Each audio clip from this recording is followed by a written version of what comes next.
अस्सलामु अलैकुम वरहमतुल्लाहि वबरकातुहू। कुर्बानी का निसाब क्या है, यानी कुर्बानी कब वाजिब होती है, कितना माल हो तो कुर्बानी वाजिब मानी जाएगी।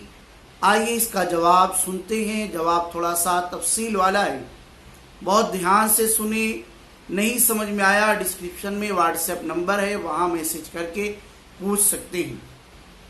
जिस शख्स की मिल्कियत में 7.5 तोला सोना या 52.5 तोला चांदी हो, या सोना या चांदी निसाब से कम हो, लेकिन जिस कद्र हैं उन दोनों को मिलाकर या सोने या चांदी को किसी दूसरे माल के साथ मिलाकर उन दोनों की मजमूई कीमत ईद उल अजहा के अय्याम में, यानी 10, 11 और 12 इन 3 तारीखों में 52.5 तोला चांदी की कीमत के बराबर हो।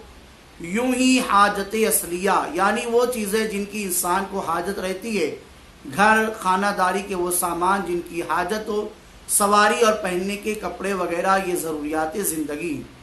तो ये हाजत असलिया से ज़ायद अगर कोई ऐसी चीज़ मिल्कियत में हो जिसकी कीमत तनहा या सोने या चांदी के साथ मिलाकर 52.5 तोला चांदी की कीमत के बराबर हो, तो वो निसाब का मालिक है और उस पर कुर्बानी वाजिब है।